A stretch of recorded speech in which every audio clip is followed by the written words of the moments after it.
Hi everyone, my name is Jennifer Turliuk, and I'm the CEO of Maker Kids. And today I'm going to talk about technology therapy. Childhood is the most formative stage of life. Life is like a golf swing, where small millimeter changes made at the outset of your swing can have a vast impact on the trajectory of where your shot ends up. Yet today, more than ever, children are struggling with mental health issues. At the same time, there is an abundance of technology out there, and parents are trying to figure out how their children can use technology in a healthy and balanced way. Families, teachers, and mental health professionals are working tirelessly on how to resolve these issues. Today, I'd like to share a number of surprising outcomes that we've come across. I run a company called Maker Kids, which teaches coding, robotics, and Minecraft to thousands of kids through camps and after-school programs. When we got started with this years ago, the idea was to teach kids skills to set them up for careers in STEM, science, technology, engineering, and mathematics, and to fill the gap for STEM workers that Canada is facing. But what we started to realize was that kids were getting much more out of the programs, not just technical skills. It was positive mental health benefits that they carried with them to their schools, homes, and throughout their lives. And children's mental health professionals started recommending us to their clients because of the positive results that they'd seen with their patients. I think that where this came from was that we embedded lessons on mindset and interpersonal skills throughout our curriculum, with the idea that it's kind of hard to make an ambitious technical project if you're not able to have a positive mindset, collaborate with others, and get help from others. So for example, we lead exercises that teach kids that it's okay to fail, and that sucking at something is the first step towards being kind of good at something. We use Minecraft as a tool to teach kids nonviolent communication and social skills. We use robotics and coding to build confidence and change-making abilities. And in all of our programs, we run exercises that help kids build a positive relationship with technology. We were surprised at how effective these exercises were with kids, and parents have continued to report improved behavior, academic performance, self-confidence, creativity, and social skills. Right now, there's a lot of different types of therapy out there that exist: music therapy, art therapy, drama therapy, and play therapy. But I think there's room for a new form of therapy that in today's day and age might be one of the most effective forms of all, and that's technology therapy. I'd like to give a couple of examples of the outcomes that we've seen, and any identifying details about the kids have been changed, and these are not real photos of them. One of the children who came to us hadn't spoke to adults other than their parents for years after an unfortunate incident at their school with a coach. They came to one of our Minecraft classes, and they were so engaged and distracted in what they were doing that they let their guard down and raised their hand to ask one of our adult instructors for help with something. Their mother was in tears. She told us that it was the first time her child had spoken to an adult other than their parents in years.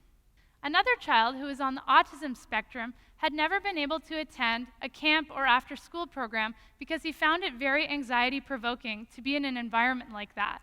He came to our weekly robotics program, and we worked with his family so that each week his mom was able to move from sitting in the lobby to sitting in the coffee shop downstairs the next week to sitting a block away to then being in their home across town. He was able to attend more of our programs and camps and also became somewhat of a leader in our programs. Then he started attending other camps at other places as well. Imagine what sort of impact this might have on his life. Another child had ADHD, and his mother told us that his meds were off by the time he finished school, and she was never able to find an after-school activity that engaged him enough. One day, I came into the classroom to find his mom crying. She told me that this was the first time she'd seen her kid paying attention in an after-school activity while off his meds. He was having so much fun playing with robots and electronics that he had no problem staying engaged. Imagine the impact this might have. Now the family realized that he could pay attention to lots of things without meds. Another child was disengaged at school. He just wasn't interested, but he was interested in building cool robots and coding video games. We taught him how, in order to code, you need to know math and writing. After all, then you can calculate how many times you want your character to bounce up and down, for example, and so on. Suddenly, school became a lot more interesting. He became more engaged at school and improved his marks. Imagine the impact this might have on his future. Another child had apraxia. He had difficulty speaking and a limited vocabulary range for his age. He came to our Minecraft programs for a year, and through this and reading and going through Minecraft tutorials online, he actually developed an above-average vocabulary range for his age.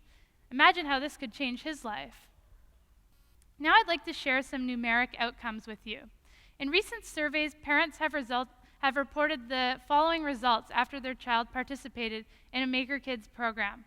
100% increase in self-confidence, 75% improvement in social skills, 75% increase in creativity, and 72% increase in computer skills. We're proud that families have reported improved behavior, mood, and academic performance. In terms of behavior, a number of kids come to us whose parents tell us that they have severe behavioral problems at school, but we don't see any of these present at Maker Kids. I think this is because we treat them like adults and they live up to that. Secondly, they're having fun. And finally, they're in the presence of really cool tools that they can use to make really cool stuff. Something I'm really proud of is we've started to get more and more kids coming to us who have mental health diagnoses such as Asperger's, autism, ADHD, and severe anxiety. And parents are telling us that they're using our programs as a form of high-tech arts therapy, where the kids both act and feel better during and after the programs. Now, this isn't to suggest that the more technology you use, the better. The key is an environment where kids can use technology in a healthy, social, balanced, and productive manner. I think we're seeing such great results because high-tech making allows you to express yourself, to feel power, to develop social skills, and to be recognized for creativity in an area that isn't normally recognized like arts, writing, and music are.